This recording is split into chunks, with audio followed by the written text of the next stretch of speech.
Good. We're on. Okay. Welcome back, everybody. Thank you. Today we're going to do 3 chapters because the points that Daishonin makes as he summarizes what's important, they're very short.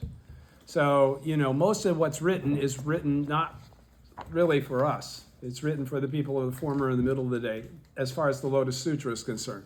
So the points that are made by the Daishonin are very simple and short, okay? But they're very, very, very much to the point, all right?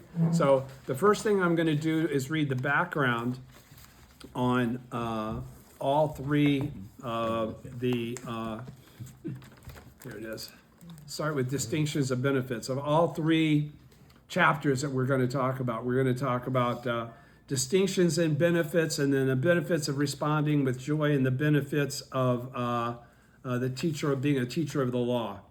The benefits of the teacher of the law. Okay, so all 3 of those, and I'm going to start here. It's on the dictionary. I'm going to read first of all distinction of benefits chapter, the summation of the chapter had we been reading the actual text of the Lotus Sutra. It's on page 131 of the Buddhist dictionary. Okay, and it says, okay, distinctions and benefits chapter, the 17th chapter of the Lotus Sutra. So what was the last chapter that we just finished? 16. The 16th, the lifespan chapter, which again, just like, when I read the opening of the eyes, which is not something easy to do, it was amazing how few people watch those videos, okay? Like, hey, man, I got that one down, Todd. I don't need it, Okay. I'm going to say the same thing about the Juryo chapter of the lifespan chapter that we read the last time we were together, finished reading it. That for some reason I don't know if it's like people just assume they already know what it says or whatever, but the number of people that have viewed that video. You need to really make sure that you watch all the videos in succession because they're all culminating in a direction here. Okay, so I just want to say that about chapter 16. Okay, going on to distinctions and benefits, chapter 17. The 17th chapter, page 131 of the dictionary. The 17th chapter of the Lotus Sutra, in the lifespan 16th chapter, Shakyamuni Buddha tells of the inconceivable length of time that has passed since his original attainment of enlightenment and the subsequent chapter, distinctions and benefits that all of whom who heard the Buddha's preaching concerning his original enlightenment, specifically concerning his boundless lifespan as a Buddha, have gained an incalculable benefit. So in other words, what we're about to read, these next 3 chapters, are all qualifications of all the great benefit and reward you're going to get from just having heard what we've been talking about. Okay? Of course, you have to embrace it with faith before you get any bit of that benefit, because this is all eternal benefit. This is all eternal benefit, because once you understand the lifespan chapter, then you're a Buddha eternally endowed with the 3 bodies, right? So it's forever. So he says, I'll say it again. In the lifespan 16th chapter, Shakyamuni Buddha tells of the inconceivable length of time that has passed since his original attainment of enlightenment and the subsequent chapter, distinctions and benefits. Says that all who heard the Buddha's preaching concerning his original enlightenment, So what is he talking about there? What was the significant thing about the lifespan chapter? It was the qualification of numberless major world system dust particle kalpas, since I in fact have attained Buddhahood. That was the whole thing. Okay, because I in fact, Jigato Burai, I in fact attained Buddhahood is the basis of our Buddhahood as well, correct? Just like it's the basis of all Buddhists, it's the basis of all Buddhists. Enlightenment. All right? That the preaching his concerning his original enlightenment, specifically concerning his boundless lifespan as a Buddha, have gained an incalculable benefit. Everybody that listened, the benefits they gained. That's why you should have listened to the last one. You're not going to get any of these benefits I'm talking about now. The benefits they gained differ among them in terms of profundity. However, hence the chapter's title, the distinctions and benefits chapter. The chapter begins by revealing various kinds of enlightenment and the benefit that have been obtained by listening to the Buddha preach on his boundless lifespan. When the entire Lotus Sutra is analyzed according to the three divisions known as preparation, revelation, and transmission, the teaching of revelation constitutes the main part, beginning with the expedient means second chapter and ending with the first half of this distinctions and benefits chapter. The teaching of transmission that encourages the future propagation of the Lotus Sutra begins with the second half of the distinctions and benefits chapter. So the second half of the chapter is what the Daishonin is going to be focusing on, right? This latter half of the chapter expounds the unfathomable benefits of embracing and practicing the sutra after the Buddha's death. On the basis of this content, Tentai formulated the concept of the 4 stages of faith and the 5 stages of practice explained in Words and Phrases of the Lotus Sutra. By the way, when it comes down to the teaching of transmission the teaching is the teaching of transmission. All those three, there it is. Preparation, revelation, and transmission is also something that was qualified by Tentai, okay, in his study of the Lotus Sutra. He broke all this down. That's how he came up with the 52 stages and whatever, right? All right, so,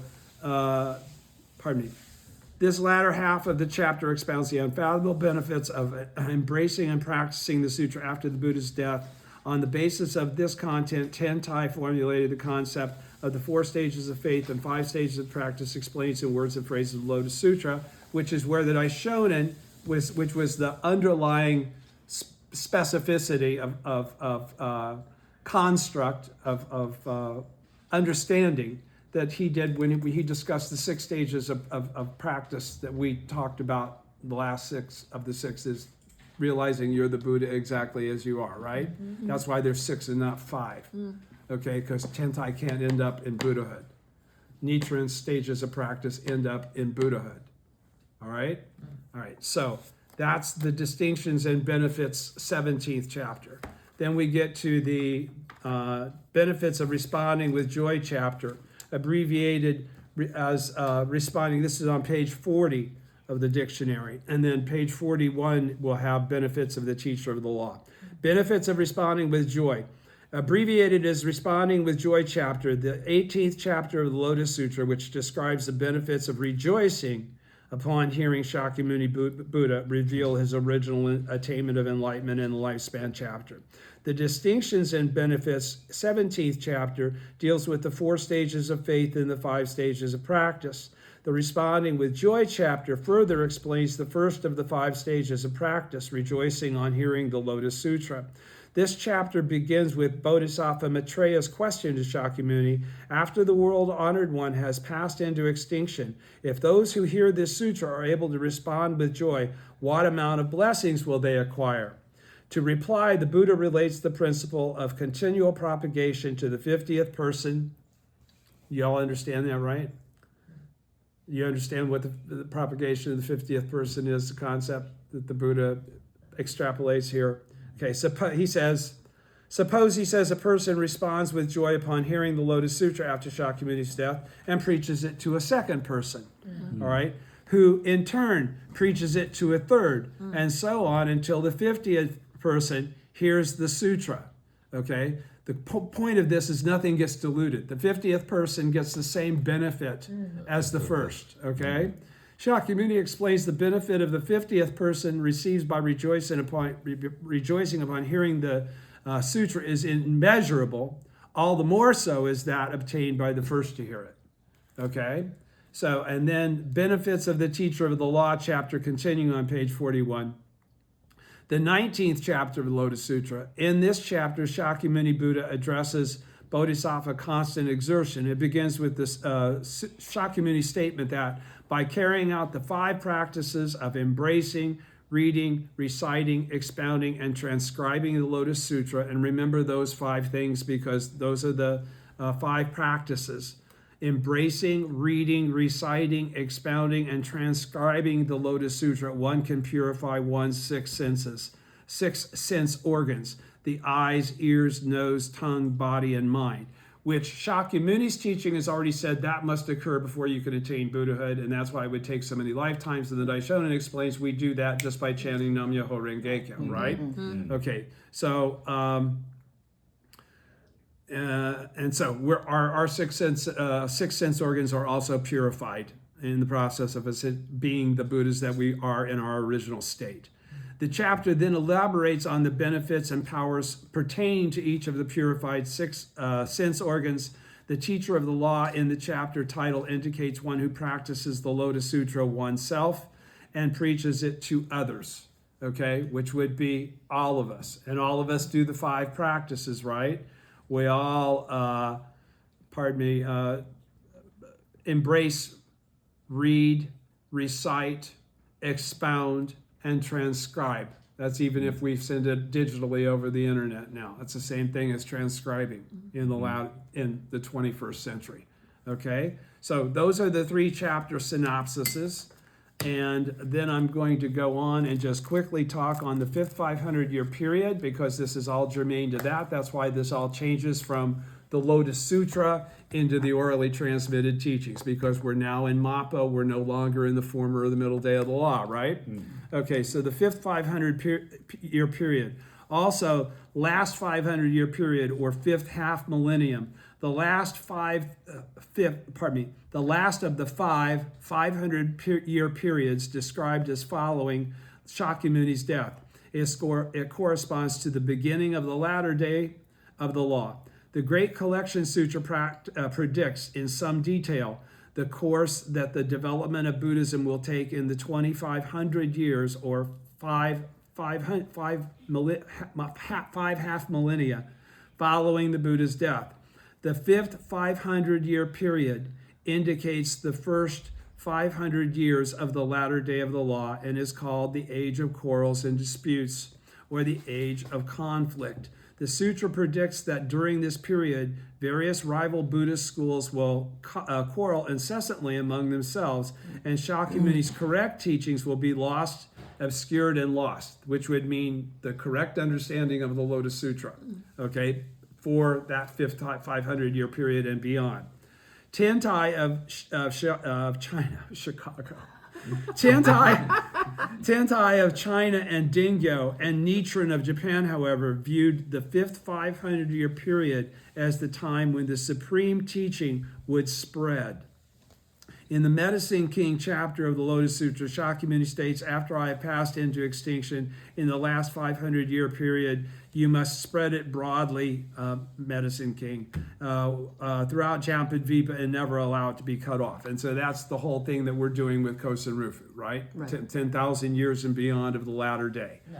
All right, so then the next thing I got marked here is the 5 practices. We already went through them quickly, but again, 5 kinds of practice described in the Teacher of the Law, 10th chapter, Lotus Sutra. They are to embrace, read, recite, expound, and transcribe the Lotus Sutra. The Teacher of the Law chapter says that one who embraces, reads, recites, expounds, and transcribes even a single verse of the sutra will attain Buddhahood without fail.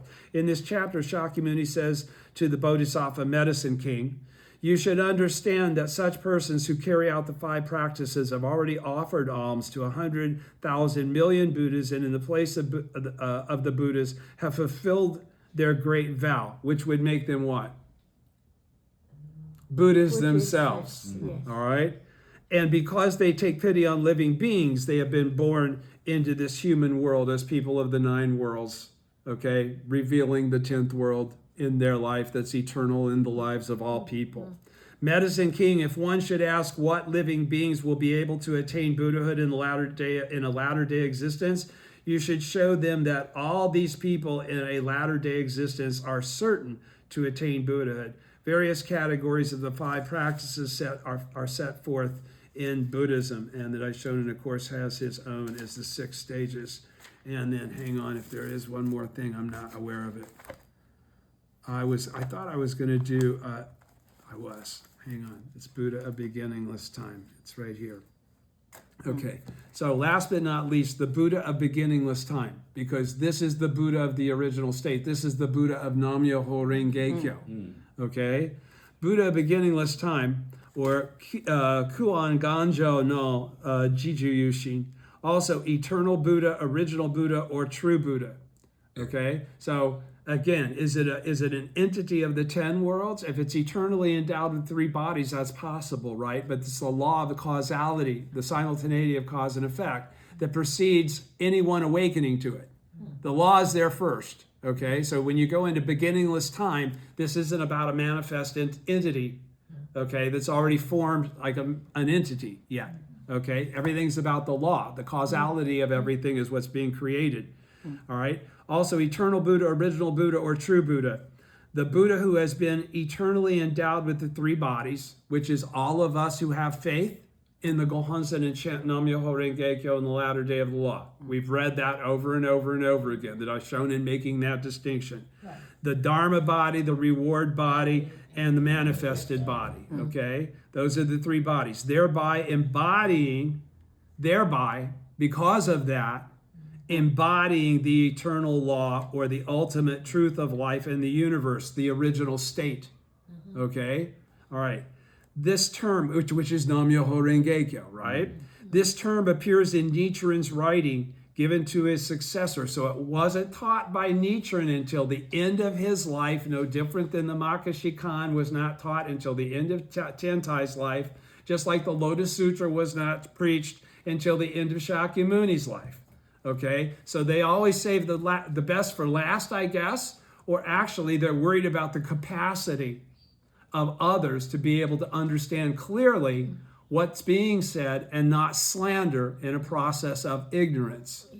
Okay, that's one of the reasons why President Ikeda has never taught this the way I'm teaching it, because I'm going straight out of the dictionary and straight into a higher level of understanding. And he's always had to talk about everything very broadly. Okay, so that's the difference. If you hear me talking a little bit more technically, President Ikeda has always brought it down to a life lesson, brought it down to living in the 9 worlds. Okay, being the Buddha in the 9 worlds. Okay, how we should behave and what we should endeavor toward in order to bring that 10th world into our 9 world existence. That's reality, is the 9 worlds. Right. Okay, so he says, also eternal Buddha, original Buddha, or true Buddha, the Buddha that has been eternally endowed with the 3 bodies, the Dharma body, reward body, the manifested body, thereby embodying the eternal law or the ultimate truth of life and the universe. That's why we're all Nam-myoho Renge-kyo, thus come once. All right? Because the original state is Nam-myoho Renge-kyo. We're Nam-myoho Renge-kyo Buddhists, right? All right. This term appears in the writing that he gave to Nico on the principle of true cause. It refers to the mystic law, uncreated and eternal, of the Buddha of beginningless time, and states that the mystic law lies in the depths of the lifespan, 16th chapter of the essential teaching of Lotus Sutra. Nichikan, so this didn't really get clarified within Nichiren Shoshu, okay, until the 26th high priest, Nichikan. The 26th high priest, chief priest of Taisekaji Temple, identified Nichiren as that Buddha, because he's the first one to bring forth Nam-myoho Renge-kyo. And it only makes sense that the Buddha of Nam-myoho Renge-kyo would be the one to preach the law of Nam-myoho Renge-kyo. It wouldn't be something that was divined from the teachings of another Buddha, by another Buddha, okay? All right, that identified Nichiren as that Buddha based on the fact that Nichiren was the first to spread the mystic law. So in other words, this is basically saying he was the Buddha that originally encountered the simultaneity of cause and effect as a law and a principle that governed all things. And that's what Nam-myoho Renge-kyo is in the latter day. Because the latter day is now, right? And so, Myoho Renge is what? It's Chinese pronounced in Japanese. So if we go back to beginningless time, I don't know if we can cop, an attitude about what languages are being spoken or what teachings are being called. The whole point is that this is a truth. It's not something that's limited to a time. That's why we're so significant, because we're constantly preaching it with the wisdom that is in accord with changing circumstances. Right? Okay, the unchanging eternal truth is Nam-myoho Renge-kyo. We constantly discuss it in terms of the chain of the nine worlds, which are different time. 2,000 years ago is different than now. All right, so he says, according to Nichiren, the Japanese term Jiju Yushin literally means the body that is freely received and used, which is the perspective that we actually come into this world as nine world entities in order to reveal the 10th world that we've already had all along. And we're one of the few to understand it. And so we can teach it and propagate it because we're already Buddhas exactly as we are, without having to change anything and become perfect or better or anything other than who we are. We will affect the people that we're supposed to affect. All right? The Buddha of beginningless time is also called the Buddha of limitless joy. So if we're all Buddhas of beginningless time, because we're all Nam-myoho Renge-kyo, thus come ones, that's the title of honor that Daishonin disqualified. There's nothing about me that isn't exactly the same for you. Okay? The original teacher is not better than any other teacher. He's just the original teacher. Okay? He's teaching the original state, which everybody has equally. All right? It's not something acquired. It's not something obtained. It's not something given. That's what we're talking about, I said in the first paragraph, right? All right. The Buddha of beginningless time is also called the Buddha of limitless joy. So we're all Buddhas of limitless joy if we're practicing as 10th world entities. If you believe and accept that you are a Buddha exactly as you are, okay, then you've done what's necessary to become this Buddha that is freely received and used. You get it, right? Okay. Indicating the Buddha who freely derives boundless joy from the law that he realized within his own life, which is what each one of us do at that sixth stage. In the lifespan chapter, Shakyamuni revealed his attainment of Buddhahood, numberless major world system, dust particle kalpas in the past. No matter how far in the past, however, it occurred at a fixed point in time and therefore is not eternal. Because he says, at one time I practiced the Bodhisattva way. Okay, and this isn't involving the Bodhisattva way. Because this isn't something that you earn. Okay? The Bodhisattva way will get you to the point that you're ready to go, now I can understand the name and the words of the truth. Nam-myoho Renge-kyo. All right? Now, no matter how far, however, it occurred at a fixed point in time and therefore is not eternal. Moreover, he did not clarify the law or cause that enabled him to attain enlightenment at that time. In contrast, the Buddha of beginningless time is eternal. That means it has no beginning and also represents eternal life, okay, endowed with both the nine worlds and Buddhahood. Because if there's eternal nine worlds and eternal Buddhahood, then they both have to both be eternal. The exception is one is representative of delusion, the nine worlds, and Buddhahood is free and clear of that delusion, right? In the opening of the eyes, Nichiren states, this is the doctrine of original cause and original effect, which is why we can actually attain Ichinen Sanzen, 3,000 realms in a single actual Ichinen Sanzen. That's the key that opens that up. Nichiren states this is the doctrine of original cause and original effect from the original state of the simultaneity of cause and effect. Nam-myoho Renge-kyo. It reveals that the nine worlds are all present in beginningless Buddhahood. They've never been separate. And that Buddhahood is inherent in the beginningless nine worlds. They have never been separate. Thus, this is the true mutual possession of the 10 worlds, the true 100 worlds and 1,000 factors, and the true 3,000 realms in a single moment of life, which is what he's saying there. Actual Ichinen Sanzen. Here, original cause refers to the beginningless nine worlds and original effect to beginningless Buddhahood. What Nichiren defined as the true 3,000 realms in a single moment of life is the original state of life. Now he's going to talk about the original state. That's why I'm bringing this up again. He's going to talk about the original state in these next 3 chapters. And that's why it was so great that Karen had that question about the original state okay, and clarify what you're talking about there, because now the Daishonin is going to say it as though you already understand that, okay?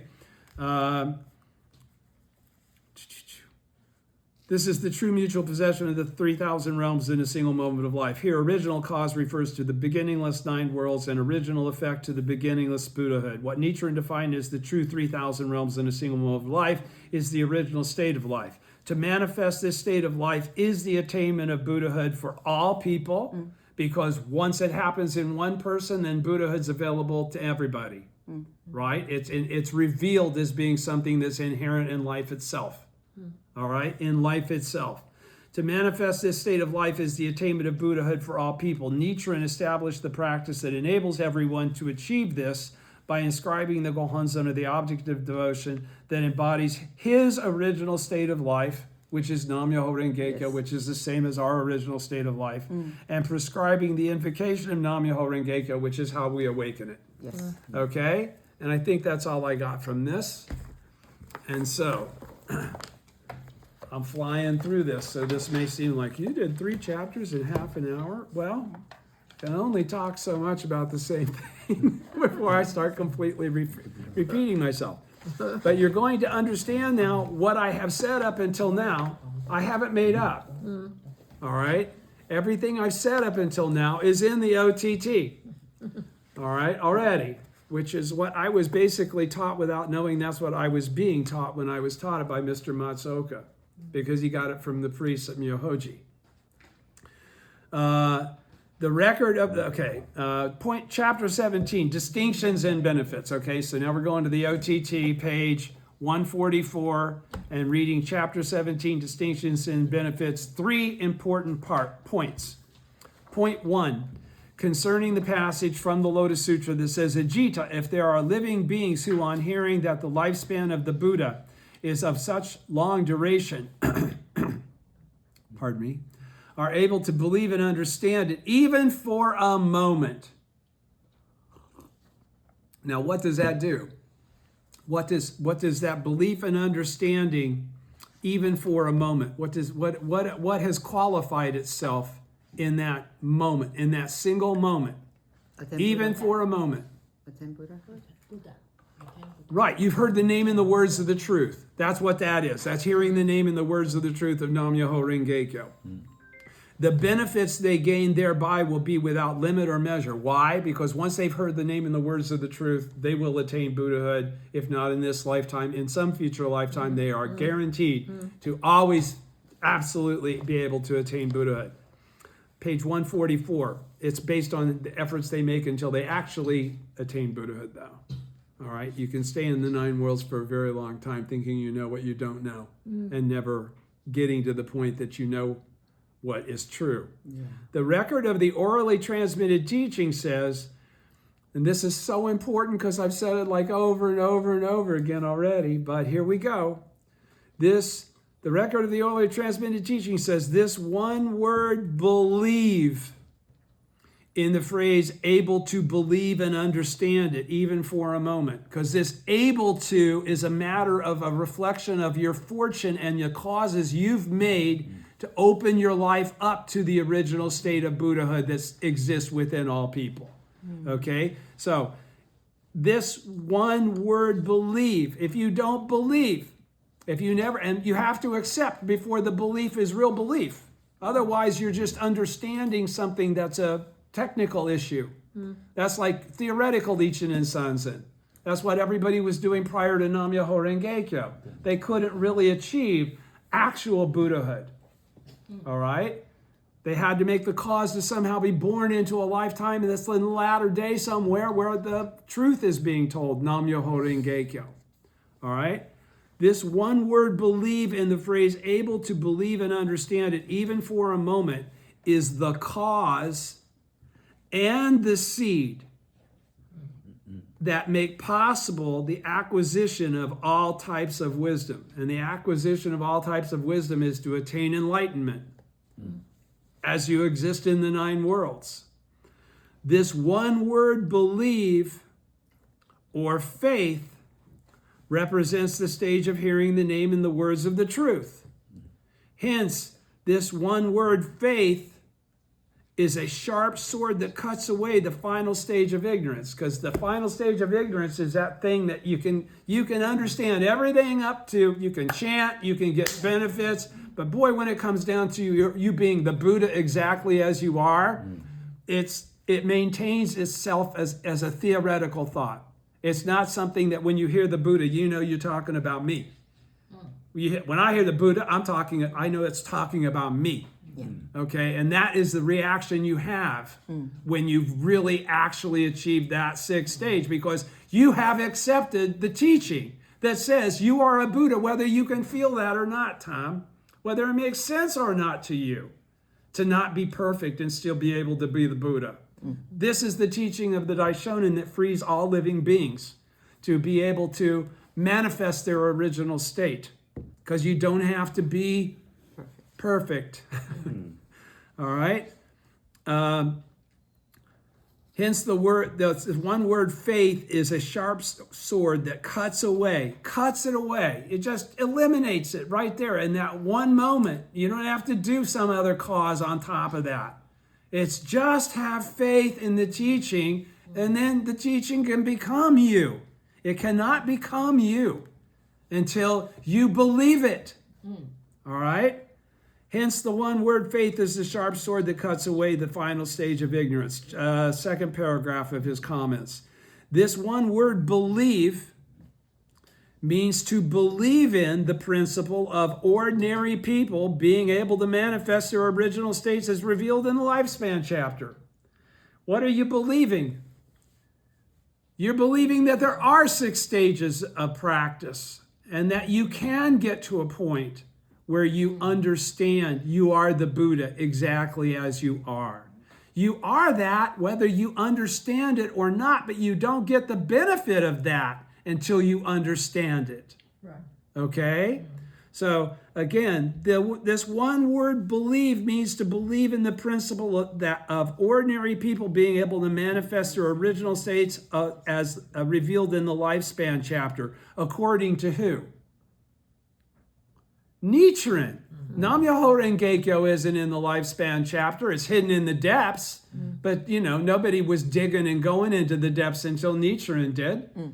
All right? So what this is really saying is this one word, believe, means is belief in Nichiren's teaching.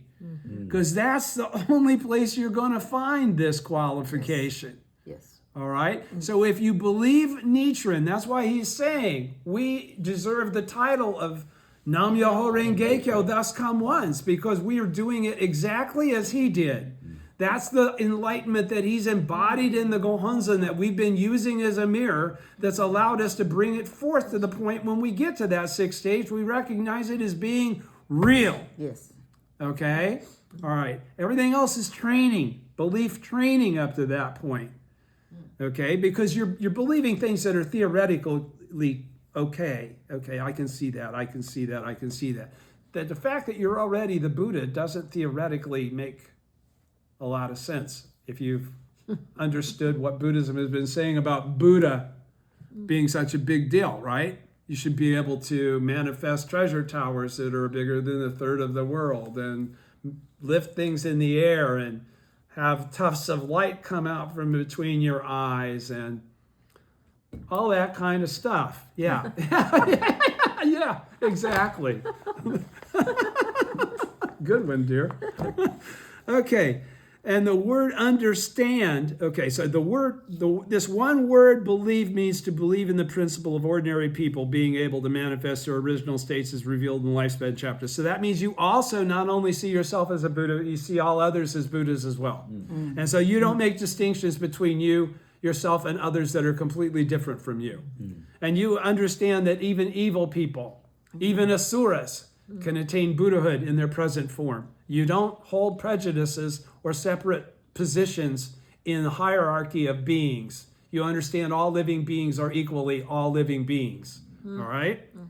And the word understand means to understand the actual fact of the Buddhahood manifesting the Buddha manifesting his original state is revealed in the lifespan chapter. In other words, you see that numberless major world system dust particle kalpas not as a story, but is an actual reality, stating the truth of life, of existence that's eternal. That means that you can have an existence that's eternal, right? Without having to convert to a religion that believes in eternity, all right? Because this already is the original religion of eternity as far as I'm concerned. The word understand means to understand the actual fact of the Buddha manifesting his original state as revealed in the lifespan chapter. One can believe and understand in a moment the actual fact and principle of manifesting the original state as revealed in the lifespan chapter. Okay? I know what this is talking about because I experienced it. This is the moment when you go from stage 5 to stage 6. You may have read that part about you're the Buddha, you're the Buddha, you're the Buddha, but it's kind of each time, okay, someday I'll understand that, or someday I'll perfect myself, okay? But when you at last, when one at last realizes, or when at last one comes to the understanding, or that comes to the realization, when at last one comes to the realization that one is a Buddha, then one is a Buddha. Yes. Okay, so that's from chapter 16. We read that two meetings ago. It says, okay, so one can believe and understand in a moment that the actual fact and principle of manifesting the original state as revealed in the lifespan chapter is a true thing. A moment means a moment of faith. Okay, because that moment of faith, when then that means me. Then that would mean me. Actually, my attitude was sort of like, well, that would mean me. How could, okay, and then you chant now then to understand me as real, okay, as being that. Yes. Okay, that's the whole point. You're accepting the fact that you're a Buddha, even though it's hard to believe at first. It doesn't take long for you to warm up to an idea, believe me. A person who has this kind of faith and understanding will gain benefits that are without limit or measure. Okay? And what are benefits without limit or measure? Attaining Buddhahood in every lifetime. Okay? Bringing forth the original state in every lifetime. Okay? Not how many cars you got, or who you married, or how big a house you live in, or any of those kinds of things that you would think are the benefits without limit or measure. You'll just be able to speak intelligently and have people understand what you're saying. Okay? That's all. That's all you need. Everything else manifests around that. Okay? That's called creating good karma. Okay? Where there is belief or faith, there is understanding. Okay, so if you don't understand, it's because of a lack of belief or faith. And where there is understanding, there will be faith, because it's the only way that understanding could have occurred. However, it is faith. The first thing, you got to have faith before you can understand. However, it is faith that makes it absolutely certain that one will attain Buddhahood, because faith is what will get you to the 6th stage. Yeah. Many people practice this Buddhism, do Gongyo, chant lots of Daimoku, get lots of benefits, and go Titan at the crucial moment. Right. Okay? They never got to the 6th stage.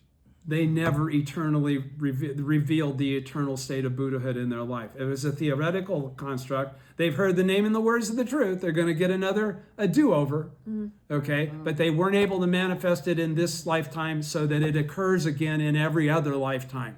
That's the point. You can be close, but close isn't close enough. You got to be the Buddha, all right? Okay, now at the very bottom of page 144, now Nichiren and his followers who chant Nam-myoho Renge-kyo are certain of such attainment. So that's that I've shown and promising you. He cannot bullshit you. Okay, that Buddhists don't do that. Okay, this is not an expedient means teaching, is it? No, this is the true teaching, right? This isn't an expedient means. So he cannot lie. There are no expedient means that he's going to be using in how he talks to you. All right? All right, so point 2 on page 145. Point 2 concerning the passage, these bodhisattvas, talking about you, who have practiced the way for immeasurable kalpas, when they hear me describe my lifespan, are able to believe and accept what I say. These persons will gratefully accept this sutra. Now, this is actually talking to Shakyamuni's disciples in the former and the middle day. What the Daishonin is saying to us is what, are able to believe and accept what I say. We're able to believe and accept what the Daishonin says because we're disciples of the Daishonin. That's why we chant Nam-myoho Renge-kyo, right? The record of the orally transmitted teaching says this is a clear statement of how one should gratefully accept the Lotus Sutra. The words "these persons" in their broader meaning refer to all living beings because all living beings have this potential. Thus, all the Buddhas of the 3 existences and of the 10 directions gratefully accept Myoho Renge-kyo and thereby attain Buddhahood. Because he's qualifying again, all Buddhas attain Buddhahood through Nam-myoho Renge-kyo. All right, actual Ichen and Sanzen can only be achieved through Nam-myoho Renge-kyo. Therefore, the title of the preceding chapter, Lifespan, was given as, instead of lifespan, it was given as Myoho Renge-kyo with the words "thus come one" added as a further title.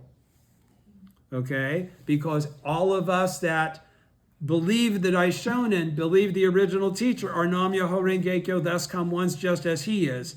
But that'll freak everybody out that doesn't know anything about the Daishonin's teaching. They don't know about the orally transmitted teaching. This is not something that is really revealed in the Gosho so much. And you have to have great mentors that know what they're talking about to have even gotten a whiff of this. Unless you just picked up this book and you're like, I don't think you just pick up this book.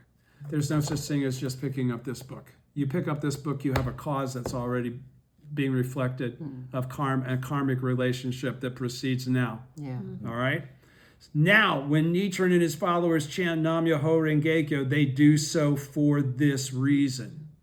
They do so because they have already accepted this. All right? They are disciples of the correct teacher. All right? And they live in the latter day when the true teaching is to be propagated. Point 3, concerning the passage, when a son of the Buddha dwells in such places, the Buddha will accept and utilize them. Okay? The Buddha will accept and utilize them, utilize the living beings for the sake of the propagation of the law, of the correct teaching. All right?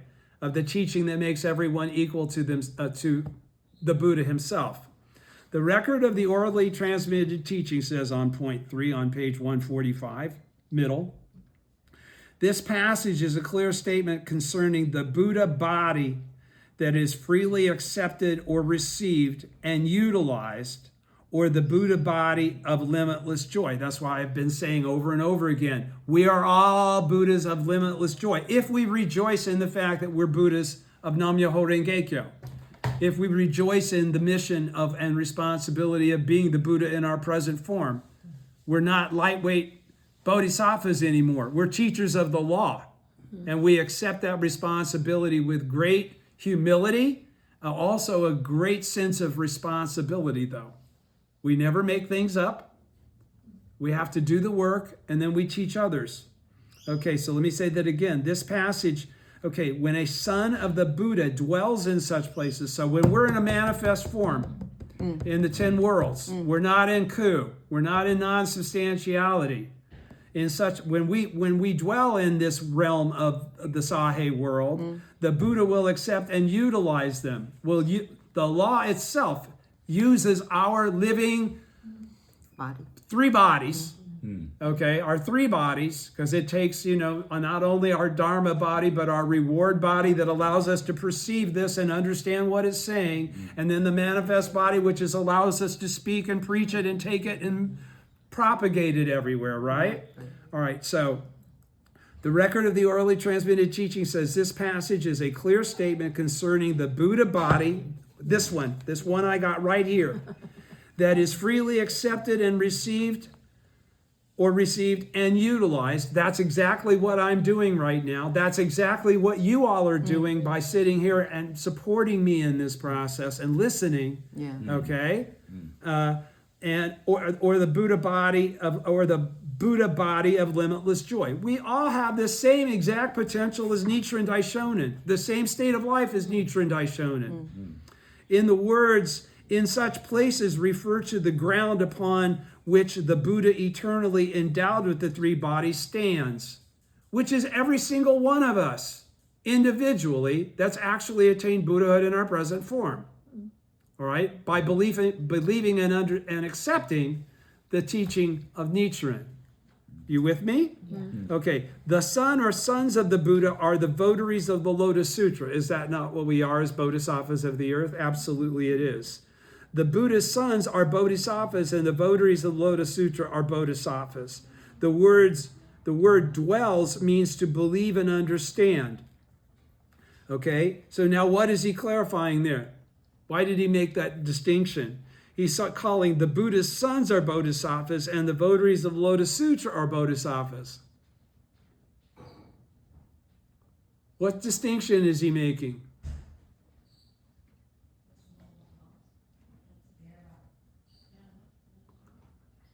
A Buddha is someone who has revealed the fact that they already understand that they're the Buddha. Okay? As I said, you can practice and shakabuku and chant Nam-myoho Renge Kyo to the Gohonzon and go Taiten. That didn't stop you from being a votary. Okay? But a Buddha, a son of the Buddha, what is the significance of being the son of the Buddha? No. Again, he's already said it here. What is the significance? Is the Buddha is the Dharma king. All right? So his sons, and he's not getting into sexuality, his offspring are therefore all Dharma kings. Kings give rise to princes. Princes become kings, or princesses become queens. You understand the analogy, right? Okay, there's a distinction between those that reveal and become and reveal their Buddhahood and those that still leave it as sort of like an on the shelf. Maybe if I get there someday, if I perfect, they're not listening to what the actual teaching is. They haven't actually accepted yet, right. But they may. Yeah. Okay, there's no limit on it. Death is the only thing that makes it a next lifetime issue. Stop it! Sorry, folks. You leave her alone. She's 10 years older than you. All right. Pardon me. All right, so let me go and read it again. This passage is a clear statement concerning the Buddha body that is freely accepted or received and utilized, or the Buddha body of limitless joy, which can be both things. It can be either the words in such places refer to the ground upon which the Buddha eternally endowed with the three bodies stands, which is all of us. Votaries or sons, doesn't matter, right? Everybody has the 10 worlds. All right, the son or sons of the Buddha are the votaries of the Lotus Sutra. The Buddhas are the bodhisattvas, and the votaries of the Lotus Sutra are bodhisattvas. The word dwells means to believe and understand. Dwell means you made it there. You're in the 10th world, right?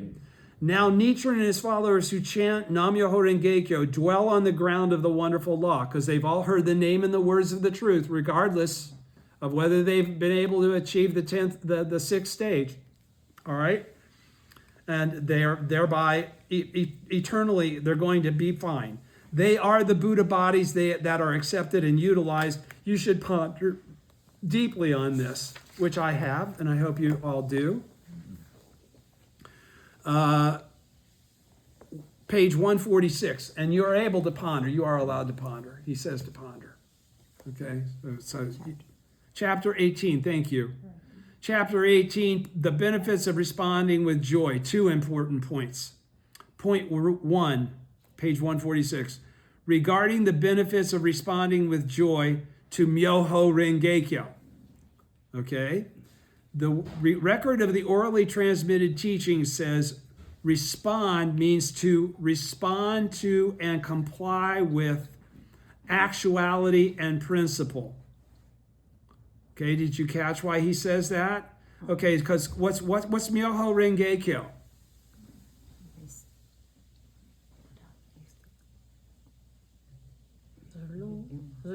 I would say Lotus Sutra, but it's not the Lotus Sutra. It's Nam Myoho Renge Kyo. Okay? All right, so the benefits of responding with joy to Nam Myoho Renge Kyo. But at this point in time, again, he's qualifying that the teaching comes from Shakyamuni's Lotus Sutra. But in the latter day of the law, it's Myoho Renge. And the teaching of Myoho Renge is Myoho Renge Kyo. Nam Myoho Renge Kyo, right? All right, so the record of the orally transmitted teaching says, respond means to respond to and comply with actuality and principle. What does that mean? When we practice, when we chant as we were instructed to, when we try to achieve the mind or the relationship with the Gohonzon that we've been instructed to, through the Gosho, if not through some teacher that's present in our lives now, all right? That's to respond and comply with actuality and principle, because he's qualifying. Actuality is my teaching, because my teaching includes Nam Myoho Renge Kyo, and everything that's preceded my teaching is theoretical, because it's absent Nam Myoho Renge Kyo. Okay? All right. So that's with comply with actuality and principle. All right, it's not in conflict with anything that the Lotus Sutra says, but it's now the fifth 500-year period. Okay, and a distinction has been made in the Great Collection Sutra that there's a difference between the fourth 500-year period and the fifth 500-year period. Okay, the fifth 500-year period marks the end of the validity of the Lotus Sutra and the beginning of Myoho Renge Kyo. The teaching, right, pronounced Myoho Renge Kyo. That's Japanese. Tentai never heard that. Kumeira Jiva never wrote that. All right? The characters were the same, but they aren't the same teaching. They're for a different age. All right? Joy means that oneself and others together experience joy. Okay, why is that significant? Because we don't get to just have this Buddhahood and the joy and everything that comes with it and keep it to ourselves and actually attain it. Unless we're prepared to be the Buddha and propagate it and spread it and do our best to make everyone equal to ourselves so that they equally get to receive that joy, not more, not less, in an equal manner to us. They become our equals, they become Buddhas. Okay? Okay, joy means that oneself and others together attain Buddhahood, experience joy. All right? By actuality is meant responding to and complying with the actual fact of Shakyamuni manifesting in his life his original state of enlightenment, numberless major world system dust particle kalpas ago, because he says that's when in fact he attained Buddhahood. And Nichiren is saying that numberless major world system dust particle kalpas ago then time was based on Nam Myoho Renge Kyo if you attain Buddhahood, numberless major world system dust particle kalpas ago. Do you follow? All right. See, by principle is meant, so that was actuality. By principle is meant responding to the principle of ordinary people being able to manifest their original states. Ordinary people being able to manifest the Nam Myoho Renge Kyo, thus come one that they are by being living beings. Stop. That's all that's necessary, regardless of what world they live in. Okay? They could be in a world of hell. They could be in a world of hunger. They could be in a world of animality. It does not change the fact that they have the 10th world ready to manifest anytime they bring it forth. It's not limited. They don't have to acquire it through behavior. It's realization, it's faith. All right? By principle is meant responding to the principle that ordinary people being able to manifest their original states. It also means that you have faith in Nichiren's teaching that everything's equal. Yeah. You know, there's nobody that you can say, oh yeah, but he's so bad, Devadatta, he could never be. No. Okay? Asuras, no. we got to draw a line here somewhere. Only, you know, the sinners, no, they don't get a reward of, you know, that's not true. That's what the teaching is, that they got just as much reward as you got. They just don't have the fortune to reveal it. All right? In the end, then, responding means responding to and complying with the inner truth of the lifespan chapter. What's the inner truth of the lifespan chapter? Nam Myoho Renge Kyo. And what does Nam Myoho Renge Kyo teach you? That you're the Buddha exactly as you are. And what does that then create as it relates to a responsibility to all living beings? Yeah, you must make them all equal to yourself. You must do whatever you can. Okay, so that's what that's saying. In the end, then, responding means responding to and complying with the inner truth of the lifespan chapter. It's living your life as a Buddha, just thus come one, just exactly as you are. Dealing with the fact that you got 9 worlds in you that aren't going to go anywhere. Okay, they're going to still be there. You're going to still be subject to the, you're going to be able to call forth the 10th world, which is inside, it is a component of all of those 9 worlds. When that is done, then both oneself and others will take joy in their possession of wisdom and compassion. When that is done, Kosen Rufu will be achieved. Let me go up. In the end, then, responding means responding to and complying with the inner truth of the lifespan chapter, that you're a Buddha and you have a responsibility to make everybody else a Buddha, or to reveal their own Buddhahood. All right? And he's saying, when we do that, Kosen Rufu will occur. Then both oneself and others together will take joy in their possession of wisdom and compassion. All right? That's what he was talking about before, everything. Did you see how that all fit together?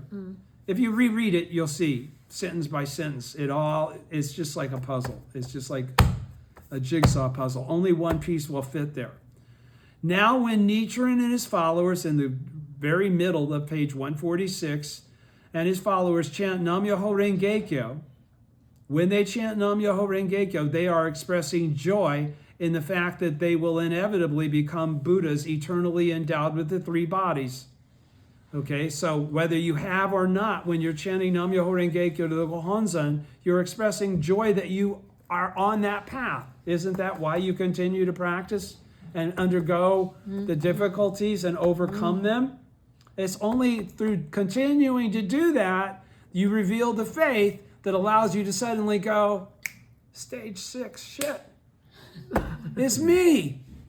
It's me. If that's the case, then it's me. Okay. For that reason, we may say that the word respond applies to the law that one responds to. Okay, because that's what's actually being utilized, right?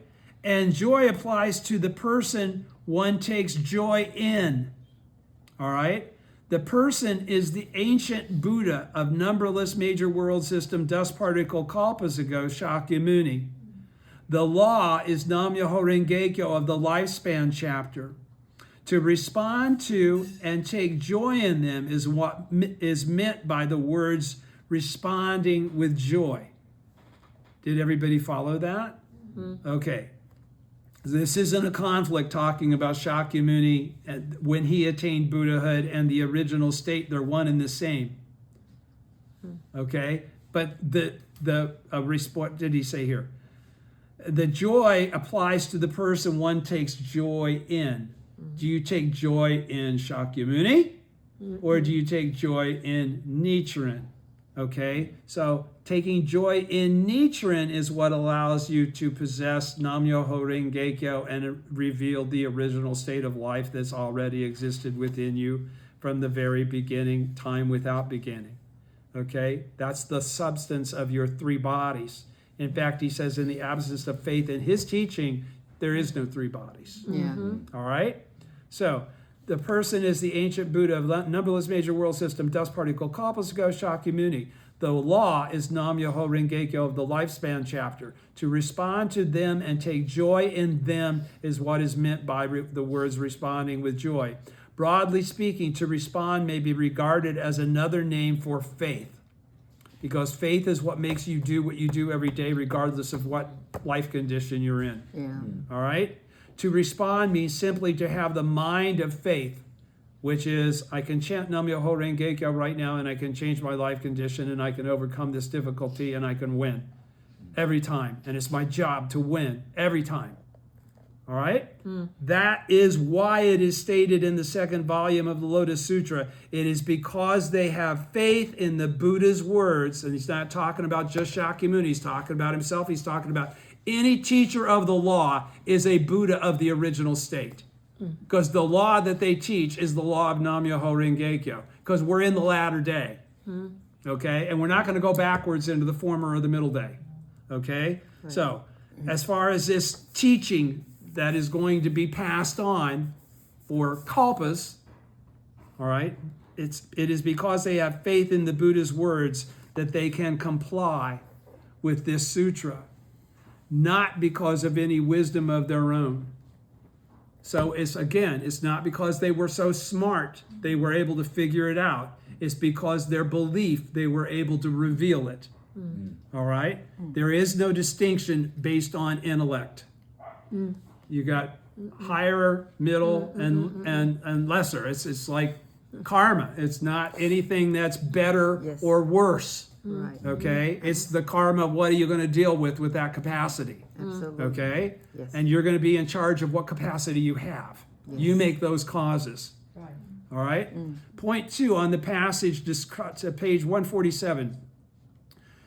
Point 2 on the passage describing the benefits of urging a person to listen to the Lotus Sutra, breath free of foul odor, a fragrance of Yuta Pele flowers, constantly emitted by the mouth. Okay, this isn't talking about my breath, obviously. Okay. The words that I'm using are the beautiful flowers and free. The record of the orally transmitted teaching says the word breath refers to the daimoku. Okay, each breath you have to use your breath to create the daimoku from your body, right? Free of foul odor means that the breath is not tainted by any of the provisional teachings. Okay, you're not using your breath to teach bullshit. You're using your breath to teach the actuality of Nam Myoho Renge Kyo. Okay? It's not tainted by any of the provisional teachings, such as those regarding Amida Buddha. Expedient means that can never lead to enlightenment of the way. A fragrance of Ut Pele flowers refers to the Lotus Sutra. Okay? A fragrance of Ut Pele flowers refers to the Lotus Sutra, but now, so again, see, he makes the same distinction I've been making. But now, in the latter day of the law, it means the daimoku. Just like when we say this sutra, now it's the latter day of the law. Every time we hear this sutra, we know it means Nam Myoho Renge Kyo. Okay? The passage in the Expedient Means chapter that reads, a wonderful law such as this is like the blooming of the Udambara flower, refers to the principle of 3,000 realms in a single moment of life. One should reflect carefully on this. Okay, and so he's qualifying here the passage in the Expedient Means chapter that reads, a wonderful law such as this, is talking about Nam Myoho Renge Kyo in actuality. Okay, because it's really for the latter day. You know, there are no predictions of being able to attain Buddhahood in your present form, other than the principle is revealed by the Dragon King's daughter, but not by any of the bodhisattvas, cause awakened ones, or voice hearers. All right. So again, this is about Nam Myoho Renge Kyo. It says you should reflect carefully on this. So he said, don't let me fill your head. If you chant Daimoku with the right mind, this should all just fall into place. You have the mind of the Buddha. You have the capacity to understand all of this without somebody clarifying it for you. Okay, if you have enough faith and you chant the right Daimoku to reveal it in your life to you, that's the most important thing you want to know. You don't want a car. You don't want a job. You don't want happiness. The only happiness you want is a Buddhahood. I want to get to the bottom of this stuff. I've been doing it for 30 some years. I want to get to stage 6. That's what you got to finally get to. Because at some point in time, you're going to go crazy if you don't.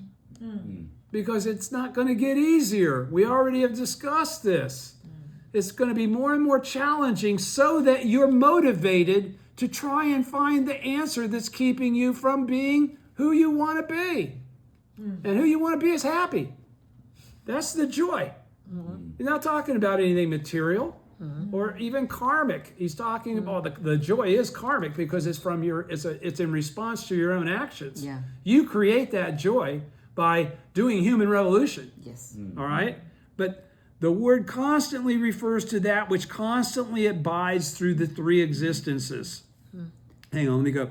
The passage in the Expedient Means chapter, right in the middle of page 147, that reads, a wonderful law such as this is, and then Shakyamuni talks about the law and the law and the law and the law all the way through the Lotus Sutra, but he never says what it is or what underlying circumstance how it came to be. All right? It's like the blooming of, refers to the principle of 3,000 realms in a single moment of life, of actual Ichinen and Sanzen. One should reflect carefully on this. That's why he's saying you should understand that they're talking about, even in the Expedient Means chapter of the Lotus Sutra, when that phrase came up, it was talking about Nam-myoho Renge-kyo, even though Nam-myoho Renge-kyo had not been revealed and it was not the 5th 500-year period yet. Because there's nothing in the former or in the middle day or in the Lotus Sutra that will allow the following part of this to be valid. Yeah. Okay? Refers to the principle of 3,000 realms in a single moment of life. One should reflect on this carefully. He's talking about actual Ichinen and Sanzen. That's why he says the word constantly refers to that which constantly abides throughout the 3 existences, which is Nam-myoho Renge-kyo, the original state of life.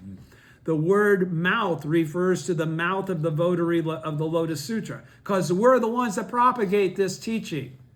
Right? It will never occur as it's being described in the absence of the actions we've promised to take. That's the vow. Okay? So, the word mouth refers to the mouth of the votary of the Lotus Sutra. Emitted indicates the chanting of Nam-myoho Renge-kyo. So it can't have anything to do with this, with the teaching of the Lotus Sutra by Shakyamuni, because the 5th 500-year period has not occurred yet. All right? It may be said of Nichiren and his followers who now chant Nam-myoho Renge-kyo that these words are constantly emitted by the mouth. So in other words, he's qualifying there. This is really only pertains to us in the latter day of the law that are my disciples chanting Nam-myoho Renge-kyo.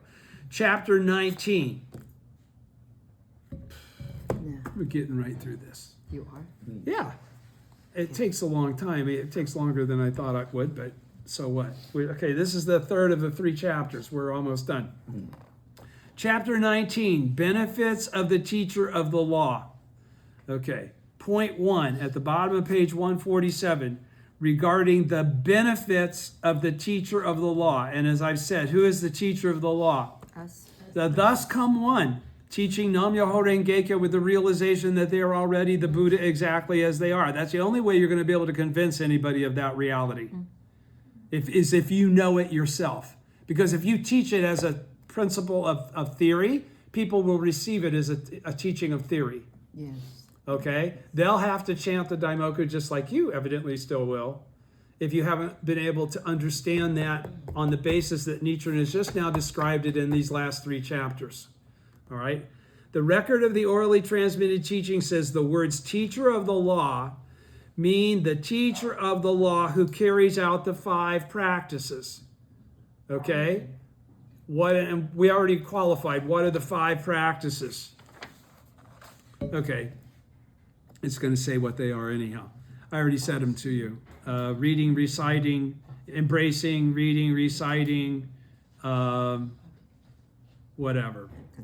The words teacher of the law mean the teacher of law who carries out the 5 practices. The words benefits, kudoku, we've heard that before, right? Kudoku, benefit, means the reward that is represented by the purification of the 6 sense organs. What kind of car do you get?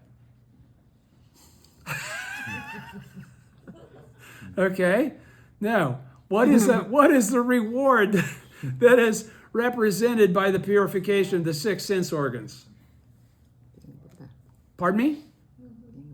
What? Speaking the truth. The attainment of Buddhahood is the reward that is presented by the purification of the 6 sense organs, okay? In general, remember when we read the synopsis? That's what Shakyamuni is saying, that the 6 sense organs will all be purified to anybody that's listening to the Lotus Sutra? Okay. Where am I? In general. Okay. In general, thank you, second sentence. Second line. In general, we may say that now Nichiren and his followers, I need a tissue. Pardon me. There should have been 2 of those on the table. I failed in my prep. Thank you. I just need to, I don't want it to drip off my nose. I'm fine. Okay. In general, we may say that now Nichiren and his followers who chant Nam-myoho Renge-kyo are carrying out the purification of the 6 sense organs. Okay, that's what we do when we chant and we practice to the Gohonzon. All right, we don't have to take lifetimes of self perfection to accomplish that purification. All right, you can be an asura and pull it off in this lifetime. Hence, they are acting as teachers of the law of Myoho Renge-kyo and possess great virtue, toku. Okay? Because why? Because if we are acting as teachers of the law of Myoho Renge-kyo, that makes us the original lords of teaching of the lifespan chapter, doesn't it? Okay, as he already stated that we are. Okay? And we possess great virtue, which one would have to kind of assume we do if we're the original lords of teaching of the lifespan chapter. But you can only believe that if you believe it.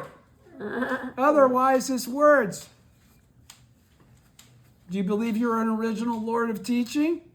I do. All right? That's why I have such attitude. Because the Daishonin says that I must have accomplished more than I'm aware of.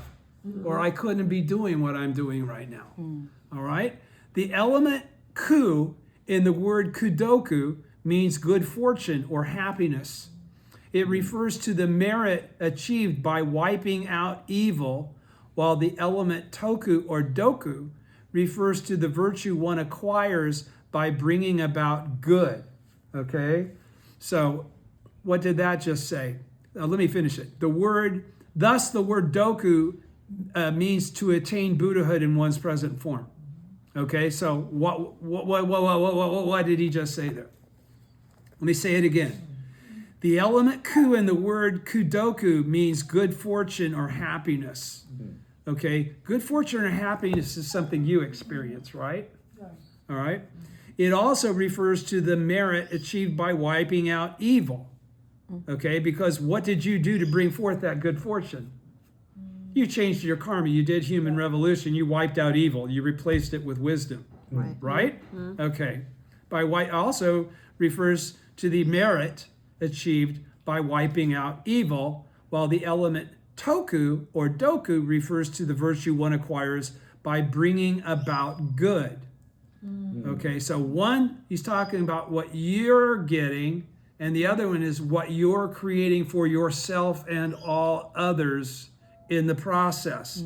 Thus the word, let's put those 2 prefixes and bring it back together from ku and toku and doku for kudoku to kudoku again. Thus the word kudoku means to attain Buddhahood in one's present form. That was the wiping out evil and good fortune. That's what you've created by becoming revealing the Buddhahood that exists eternally in your life. Okay. It also means the purification of the 6 sense organs. So you have attained Buddhahood in your present form But in doing so, you've revealed the fact that you must have already purified your 6 sense organs, because that's what allows you to have attained Buddhahood in your present form, right? You should understand that to practice the Lotus Sutra, as the sutra itself directs us to carry out purification of the 6, pardon me. You should understand that to practice this Lotus Sutra, as the sutra itself directs, is to carry out purification of the 6 sense organs. Okay? But once again, you not only are bringing fortune to yourself, you're bringing fortune to the world. Okay? The Buddhahood that you get to experience is not the Buddhahood anybody else gets to experience, but by virtue of you experiencing that Buddhahood, you can lead others to experience their own Buddhahood themselves also. Yes. Okay? So that's the point that he's trying to make. There's 2 kinds of goodness. There's goodness that you get reward from, and then your reward itself is a reward for everybody in reality. Yes. Okay? Because it leads to Kosen Rufu, Yes. widespread propagation. 148.2, regarding the purification of the 6 sense organs. The record of the orally transmitted teaching says, with regard to the 800 eye benefits, boy, I'm glad we didn't read this whole chapter, because he goes through all this. With regard to the 800 eye benefits obtained by those who uphold the Lotus Sutra, the term eye benefits means the ability to see that those who do not believe in the Lotus Sutra will fall into the hell of incessant suffering, and that those who do believe in it will attain Buddhahood. I'll say it again. With regard to the 800 eye benefits, okay, which is the purification of the 6 sense organs, and the eye is one of them, right? With regard to the 800 eye benefits obtained by those who uphold the Lotus Sutra, the term eye benefits means, it's nothing more than means the ability to see, is to have the understanding and judgment to perceive the truth of the teaching. That those who do not believe in the Lotus Sutra are going to get a retribution karmically that they've created for themselves. That's why he's calling out the hell of incessant suffering. The hell of incessant suffering isn't an eternal state, all right? It's something that is experienced by those who deserve it. They created it for themselves through their own causes. It's called karma, okay? And that those who do believe in it will attain Buddhahood. It's having correct understanding. Your eyes will allow you to see things correctly. You won't be mistaken or misunderstand, all right? By upholding the Lotus Sutra, one can obtain the 800 eye benefits. How do you uphold the Lotus Sutra? It's the latter day of the law. You chant Nam Myoho Renge Kyo to the Gohonzon, and you propagate the teaching of Nichiren. All right? That's upholding the Lotus Sutra. By upholding the Lotus Sutra, one can obtain the 800 eye benefits. When you practice in your first 5 stages, that's what you're doing. All that is creating the fortune that allows you to cross the Rubicon of being in the 6th stage of realizing, shit, this is talking about me. All right? The word I refers to the Lotus Sutra. As the Universal Worthy Sutra says, the great vehicle sutras are the eyes of the Buddhas. Okay? Now, when Nichiren and his followers chant Nam Myoho Renge Kyo, they are obtaining these eye benefits. Okay? In other words, they're obtaining these benefits qualified in a manner in which they're meaningful to us as individuals that have the potential to attain the opportunity to attain Buddhahood in our present form. None of the people that Shakyamuni was preaching to had that opportunity. The people that were going to get it in a future lifetime had already made the causes to achieve it in a future lifetime are called out. He qualifies which ones of those will, and says everybody will get a shot. Okay? But no one other than the Dragon King's daughter does it in their present form. And that's what's significant about Nichiren's teaching. All of this occurs while we're all 9 world common mortals. There's no perfection at all that was required other than to get the rocks out of our head and to listen and believe in what the teaching is saying. All right? Now, when Nichiren and his followers chant Nam-myoho Renge-kyo, they obtain these eye benefits. And the same applies to the benefits associated with the ear, nose, tongue, body, and mind. All right? So the same process will occur with everything else.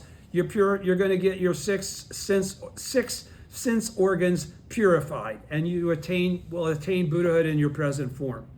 Point 3, at the bottom of page 148. On the simile of the pure bright mirror in the passage, if one upholds the Lotus Sutra, his body will be very pure, like pure lapis lazuli. Did I say that right? Okay. Living beings will all delight to see it, and it will be like a pure bright mirror in which forms and shapes are all reflected. The record of the orally transmitted teaching says at the top of page 149, in this famous passage in the Lotus Sutra, the simile of the mirror is employed. The sutra passage is saying that persons whose 6 sense organs are pure will be like lapis lazuli, or like bright mirrors in which one sees the major world system or the 1,000,000,000-fold world. Okay, you'll see you'll see existence exactly as it is, without delusion.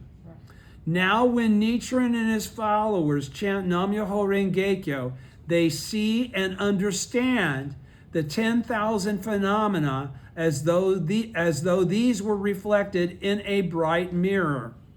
They can go to the Gohonzon and chant Daimoku with sincere faith and overcome and resolve any circumstance of doubt or misunderstanding, any desire to want to know.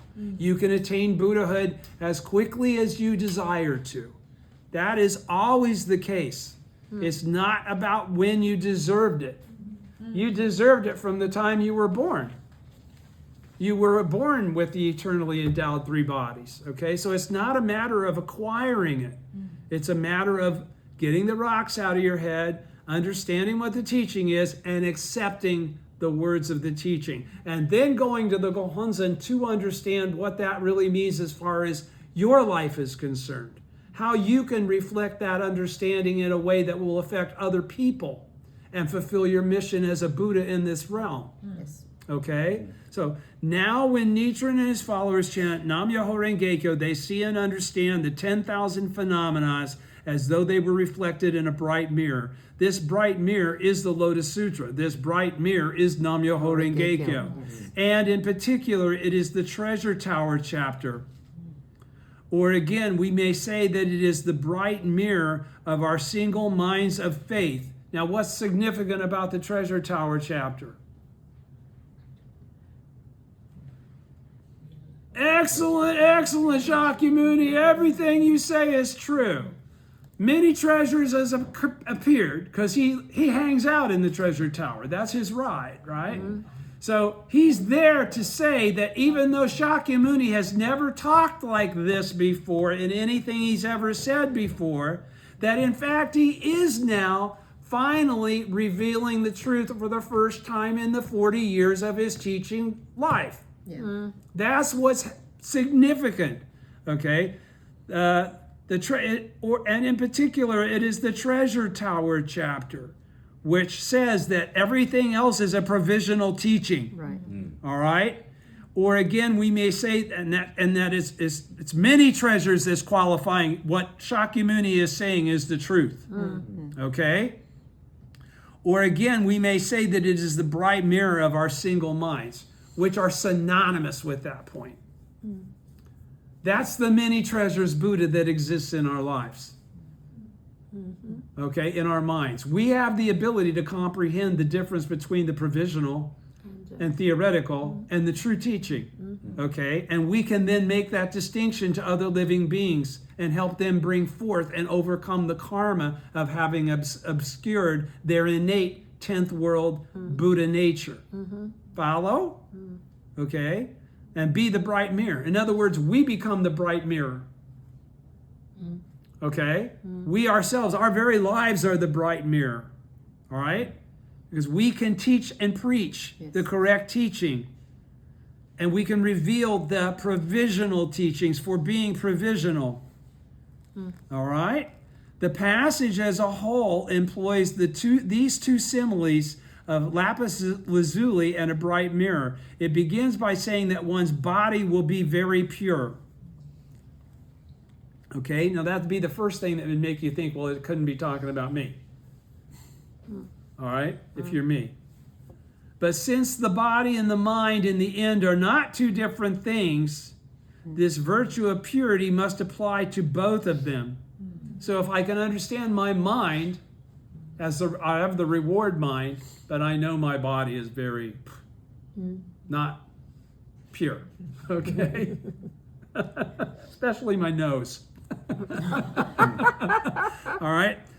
The passage as a whole employs these two similes of lapis lazuli and a bright mirror. It begins by saying that one's body will be very pure, which it is, you just don't realize it. Right. But since the body and mind in the end are not two different things, this virtue of purity must apply to both of them. That's why you have to accept that your body is pure, even though you know it not to be pure as it relates to your understanding of purity. Right. But their understanding of purity is nothing more than Nam Myoho Renge Kyo. If you understand, it doesn't matter about any of the other actions. Right. Okay? Those were all just karmic impediments, karmic influences. They weren't the source. They weren't the original life. They aren't the actual body that you have. Okay? They're the manner in which you're going to eliminate the delusion of others that think that only pure bodies. I don't come out as a good guy so that I can show all the people that aren't good guys it's okay. All right? In the phrase pure bright mirror, pure means a purity that stands in contrast to impurity. It doesn't mean purity as in perfection. It's in contrast to imperfection. It's correct versus incorrect. It's the correct teaching of the latter day versus the provisional teachings of the former and the middle day. All right? In the phrase pure bright mirror, pure means a purity that stands in contrast. In other words, you're being able to help people perceive the differences. It's in contrast to impurity. And bright means a brightness that stands in contrast to a lack of brightness. That is darkness or ignorance. So we can show wisdom that's convincing to other people to think that maybe we have some wisdom, that they'll follow what we're saying and get started on their own to open the door themselves, their own door. All right? The word mirror represents the single mind, okay, of Buddhahood. The single mind is always the single mind of Buddhahood. All right? The word mirror represents the single mind of Buddhahood, which is the same in all Buddhas. That's Nam Myoho Renge Kyo. From another viewpoint, pure represents the truth of temporary existence. Bright represents the truth of non-substantiality. And mirror represents the middle way. In the phrase in which forms and shapes are all reflected, the word all refers to the 10 worlds. In other words, nothing is excluded. Nothing disqualified. It's not good enough. Ultimately then, at the bottom of page 149, the pure bright mirror represents the truth that the two elements of body and mind are the entity of Myoho Renge Kyo. That our complete three bodies is the entity of the original state. Get it? All right. The pure bright mirror is the mind of faith, because you have to believe all of this teaching for any of this to click. And for the Bodhisattva in his pure body to view the major world system is to see the three realms of existence. So it's not looking up and seeing all these worlds and being able to identify beings and Buddhas that are on them. It's understanding that there's a past, which means there's a present. That's why there's a present, because there's a past. And because there's a present and a past, there's a future. Okay, it's to understand that these three bodies are eternal in both directions. All right. Point 4. This is the last one. Point 4 on the words while these persons. Anybody have any questions? It's all clear, right? Right. It's all pretty much straightforward. Yeah. Point 4 on the words while these persons uphold this sutra, they will dwell safely on rare ground. While these persons uphold this sutra, they will dwell safely on rare ground. The record of the orally transmitted teaching says the words these persons refer to the votaries of the Lotus Sutra who are among the various people in the country of Japan. The words rare ground refer to the principle and actual fact of manifesting the original state of enlightenment. It says parenthetically, they had to add that of enlightenment, the original statement of life as revealed in the lifespan chapter. They also recall the pronouncement made in the chapter, distinctions and benefits. The Buddha preaches a rarely encountered law. Okay, in particular, they refer to Nam-myoho Renge Kyo. In particular, they refer to Nam-myoho Renge Kyo because distinctions and benefits was for people from the former and the middle day as well, right? Literally, it was for the former and the middle day. In particular, they refer to Nam-myoho Renge Kyo. They refer to the Buddhas of the latter day.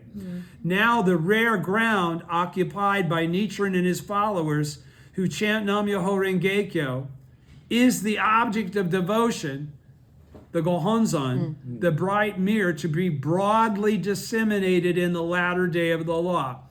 Broadly disseminated means that it is not to be held out as something that is exclusive and restricted from obtaining. Okay? Right now, to get a Gohonzon is not simple with certain certain ways. It should be. It says right here, occupied by Nichiren and his followers who chant Nam-myoho Renge Kyo is the object of devotion, the bright mirror to be broadly disseminated in the latter day of the law. So it's not like when he's giving admonition to a Butsubo and he says, I'm going to give you, I'm going to transcribe the treasure tower for you, but you must not let anybody see it. And you can only give it to your oldest son or whatever. All right? This is like Kosen Rufu, Nam-myoho Renge Kyo Gohonzon. All right? Generally speaking, it's us. Yes.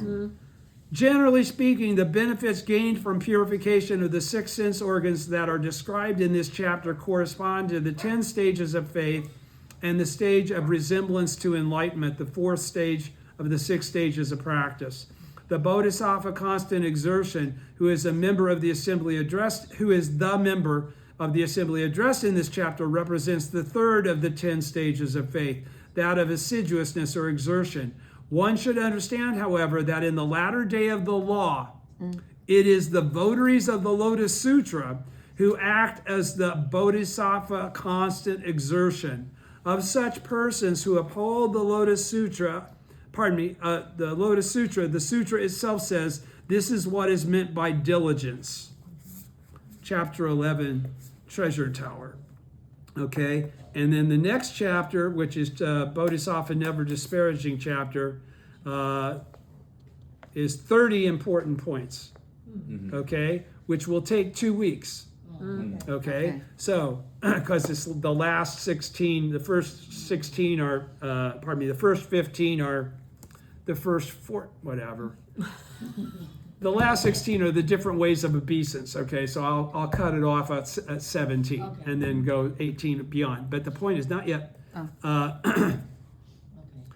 By virtue of that, we had a conversation after the last meeting when we were going to get together for this one because Lunar New Year is coming up, right? And there's transportation issues. And we said, we'll figure out which one, when we're going to do the next one when we meet again, all right? Right now, I got through all 3 of these chapters. We don't have to do another one until the last week of February. All right. Okay, so we meet again the last week of February so that we can come together again in the first week of March and get Bodhisattva Never Disparaging done in one, in All right. a two or twosome. Okay, that's it. Thank you so much. Thank you.